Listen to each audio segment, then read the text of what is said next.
ہر وزیر کی ہر وزارت کی جو کارکردگی ہے اس کو وہ مانیٹر کر رہے ہیں،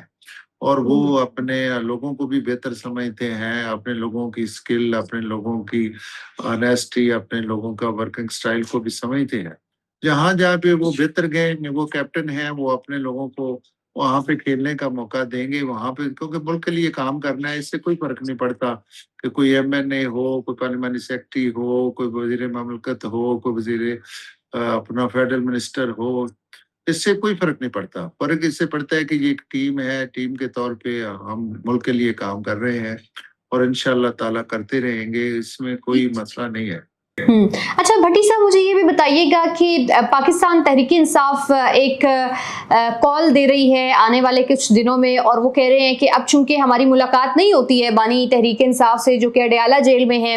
تو ہم اب اسٹریٹ موومنٹ کی تیاری کر رہے ہیں۔ تو آپ سمجھتے ہیں کہ پی ٹی آئی کی اس طرح کی کوئی بھی اسٹریٹجی آنے والے دنوں میں ان کو مشکلات سے نکال پائے گی؟ اور مذاکرات کی بھی بات ہو رہی ہے، تو کس حد تک حکومت ویلکم کرے گی پاکستان تحریک انصاف کو کہ وہ مذاکرات کی میز پر آئیں اور ان کی باتیں بھی سنی جائیں اور ان کے راستے بھی آسان کیے جائیں؟ تو آپ کے کوشچن اس کے دو حصے ہیں۔ پہلا یہ ہے کہ وہ تحریک انصاف 5 اگست کو جو ہے وہ حکومت کے خلاف کسی تاریخ چلانے کی تیاری کر رہی ہے۔ تو یہ جو آپ نے بھی دیکھا ہے کہ یہ گزشتہ 2 سال سے اسی سٹائل سے اعلان کرتے ہیں، کوشش کرتے ہیں کہ حکومت کو کسی نہ کسی معاملے پہ بلیک میل کیا جائے، لیکن اللہ تعالیٰ کا فضل و کرم ہے کہ نہ ان کی اب اسٹریٹ پاور رہی ہے، نہ ان میں آپس میں اتفاق ہے، نہ اتحاد ہے، نہ ہی ان کی اکٹھا مشورہ ہوتا ہے۔ تو یہ آپس میں لڑا کے اپنے اس معاملے کو ختم کر دیتے ہیں۔ اگر یہ اپنے گھر میں بیٹھ کے اپنی اپنی گلیوں میں یہ وہ جو ہے برا بھلا حکومت کو کہہ لیں، تو اس سے تو میں کچھ نہیں کہہ سکتا کہ کوئی تاریخ کامیاب ہوئی ہے، لیکن ان کی کسی قسم کی کوئی موومنٹ، کوئی ایجیٹیشن، یہ اب ان تلوں میں تیل نہیں، اور آپ اس بات کو تو بالکل بھول جائیں کہ یہ کوئی تاریخ چلائیں گے۔ باقی بات رہی مذاکرات کی، تو مذاکرات میں آپ کو دیکھا جب میاں شہباز شریف جو تھے لیڈر آف دی اپوزیشن تھے، تو انہوں نے جو قومی اسمبلی کا فلور ہے اس پہ بڑے واضح الفاظ میں ان کو دعوت دی تھی کہ آپ ہمارے ساتھ میثاقی معیشت کریں، ہم اپوزیشن میں ہیں، آپ حکومت میں ہیں، ہم آپ کا ساتھ دینے کو تیار ہیں اب ملک کی بہتری کے لیے۔ باقی اپنا یہ والی آفر ویسے ہم سب کو یاد ہے بھٹی صاحب، جو وزیر اعظم پاکستان نے دی تھی، پھر بارہا اسپیکر نے بھی ان کو کہا ہے کہ آپ آئیں، لیکن پرائم منسٹر بنے تو تب بھی دی، اور اب بھی جب بجٹ تھا تو تب بھی دی۔ اب ان کا مسئلہ یہ ہے کہ یہ ان کے پاس کسی کے پاس اختیار نہیں ہے، یہ باہر سے تو ایک اکٹھا ہو کے اپنے لوگوں کو یہ صرف بتانے کے لیے کہ ہم مذاکرات کر رہے ہیں یا عوام کو مطمئن کرنے کے لیے اکٹھے ہو جاتے ہیں۔ انلیگل اسمبلی ہے، غیر آئینی ہے۔ اگر غیر آئینی ہے تو آپ تنخواہیں کیوں لے رہے ہیں یہاں سے؟ آپ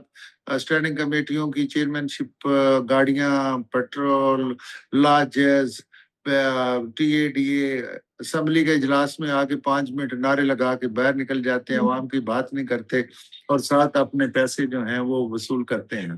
بھٹی صاحب، ویسے پاکستان تحریک انصاف نے یہ بھی فیصلہ کیا کہ وہ پارلیمانی کمیٹیوں سے جو انہوں نے استعفے دیے تھے نا، اب وہ واپس آ رہے ہیں اور ان کو پارلیمنٹ کی سیاست میں حصہ لینا چاہیے۔ اب ان کو اس بات کا اندازہ ہو گیا ہے، تو پارلیمنٹ کی سیاست کتنی تبدیل ہوگی ان کی کمیٹیوں میں واپس آنے سے؟ نہیں، اس میں کون سا فرق پڑتا ہے؟ دیکھیں، ہم نے تو پہلے یہ دیکھیں سٹرکچر ہے آپ کا پارلیمانی نظام کا، جس ریشو کے ساتھ آپ کی سیٹوں کی تعداد ہوتی ہے، آپ کے ایک جو اسٹینڈنگ کمیٹی قومی اسمبلی کی ہوتی ہے اس میں 18 ممبر ہوتے ہیں، تو اس میں ان کا جتنی تعداد ہوتی ہے ان کو ان کی جو ہے وہ چیئرمین شپ بھی دی جاتی ہے، چیئرمین بھی دی جاتی ہے، دفاتر بھی دیے جاتے ہیں، گاڑیاں بھی دی جاتی ہیں۔ یہ ایک پارلیمانی، بے شک کوئی بھی حکومت ہو، وہ اپوزیشن کو اپنا اس کا رول دیتی ہے۔ اگر یہ اس میں جا کے بھی خوش نہیں ہے، وہاں پہ لیجسلیشن ہوتی ہے اس پہ بھی خوش نہیں ہے، تو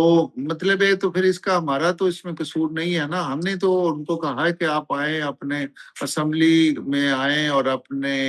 ایڈوائزری میں، اپنے لیجسلیشن میں، اپنے ہر بل میں حصہ لیں اور اپنی تجاویز دیں، تاکہ جو آپ کی پازیٹیو تجاویز ہوں گی ان کو حکومت مانے گی۔ ٹھیک. اچھا, آزاد کشمیر کے اوپر میں تھوڑی سی بات کرنا چاہ رہی ہوں. اب بھٹی صاحب, یہ حکومت اور ایکشن کمیٹی کے درمیان جو مذاکرات ہیں وہ کامیاب ہو گئے ہیں اور لانگ مارچ کو انہوں نے 21 جولائی تک ملتوی کر دیا ہے یا مؤخر کر دیا ہے, کچھ بھی کہہ لیں, لیکن وہ ساتھ ہی ساتھ دھمکی آمیز جملے یہ بھی پوری قوم کو بتا رہے ہیں کہ جی اگر وعدے پورے نہ ہوئے تو 22 جولائی سے پھر ہم اپنے احتجاج کا آغاز کر دیں گے. تو پھر یہ مذاکرات تو نہ ہوئے نا کہ اگر 22 جولائی کو انہوں نے دوبارہ احتجاج کرنا ہے تو آپ مجھے بتائیں کشمیر کے معاملے میں جب ہمارا یہاں بچہ پیدا ہوتا ہے پاکستان میں تو اس کے کان میں ایک ہی بات ڈالی جاتی ہے کہ کشمیر بنے گا پاکستان, یعنی کشمیر کے ساتھ یا کشمیری لوگوں کے ساتھ یا کشمیری عوام کے ساتھ اتنی محبت ہے پاکستانیوں کو کہ دیکھیں وہاں پہ بہت سارے کشمیری جو ہیں وہ یہاں پہ مہاجر ہو کے آئے, جس میں یہ 12 سیٹوں کا جھگڑا بنا ہوا ہے, اور وہاں پہ ان کو ویلکم کہا, ان کو ڈیم بنا تو وہ ان کو ڈیمی کے طور پہ کہا جاتا ہے, ان کو یہاں پہ زمینیں آلٹرنیٹ ملی, اس کے دفاع اس کی ہر چیز پہ پاکستان نے توجہ دی. اب دیکھیں یہ جو ایکشن کمیٹی چند جو ہے بلیک میلروں کا ایک گروہ بن گیا,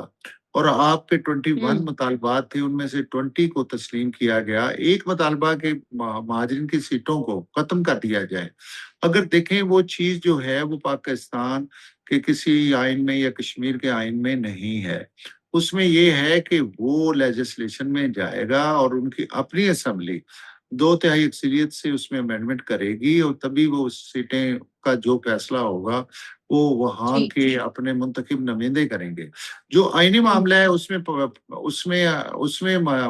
یہی ان کو کہا گیا ہے کہ الیکشن ہونے دیں, الیکشن کے بعد جو اسمبلی بنے گی آپ بیٹھ کے اپنا فیصلہ کر لیں. لہٰذا پاکستان نے یا پاکستان کے افواج نے یا ہمارے لوگوں نے یا ہماری مینجمنٹ نے یا ہماری ایڈمنسٹریشن نے مکمل طور پہ کوئی ایسا غیر قانونی غیر آئینی یا کوئی ایسا کام نہیں کیا جس سے کشمیری عوام کو تکلیف پہنچے. ہم ان کو ویلکم کرتے ہیں, محبت کرتے ہیں. اچھا بھٹی صاحب, مجھے لاسٹلی بس مجھے یہ بتائیے گا کہ کشمیر کے اندر چونکہ الیکشن 27 جولائی ہے, اس حوالے سے ہم دیکھ رہے ہیں کہ بلاول بھٹو زرداری صاحب بھی وہاں پر پہنچے, انہوں نے اپنی کیمپین کی, پاکستان مسلم لیگ نون بھی اب وہاں پر مزید اور ایکٹیو ہوگی. ظاہر ہے کہ آپ کے باقی دیگر اور اہم پارٹی کے رہنما بھی وہاں پر پہنچیں گے اور کیمپین ہوگی. پی ٹی آئی بائیکاٹ کر چکی ہے, لیکن آپ سمجھتے ہیں کہ یہ الیکشن وقت پر ہونے جا رہے ہیں؟ جس طرح سے کل میں نے دیکھ رہی تھی کہ نیر بخاری صاحب ہیں, وہ کہتے ہیں کہ مجھے لگتا ہے کہ کہیں الیکشن کا پروسیس ڈیلے نہ ہو جائے. پھر اسی طرح سے سردار تنویر الیاس صاحب وہ بھی اسی خدشے کا اظہار کر چکے ہیں. تو آپ کیا سمجھتے ہیں کہ الیکشنز کشمیر کے اندر وقت پر ہونے جا رہے ہیں؟ حکومت پاکستان کا جو ہے یہ بالکل اٹل فیصلہ ہے, اور انشاءاللہ تعالی یہ جو الیکشن ہے یہ 27 کو اسی ماہ انشاءاللہ فیئر اور فری الیکشن ہوں گے, اور جس کی بھی اکثریت ہوگی اس کو, جیسے آپ کو پتہ ہے کہ وہاں پہ کتنے خدشات تھے آپ کے گلگت میں, لیکن پرائم منسٹر صاحب نے اور ہماری پارٹی نے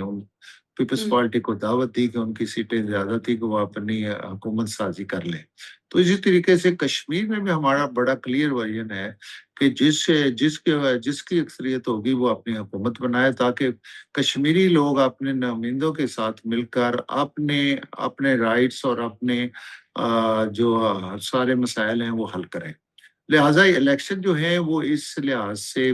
ضروری ہے کہ وہاں الیکشن ہوں, اور الیکشن ہوں گے تو انشاءاللہ وہاں امن بھی آئے گا, اور وہ جو چند شرپسند لوگوں نے پورا ماحول خراب کیا ہے وہ ٹھیک ہو جائے گا. ٹھیک, بہت شکریہ بھٹی صاحب آپ کا. آپ لوگوں سے ملاقات ہوگی نیکسٹ پروگرام میں. اللہ حافظ.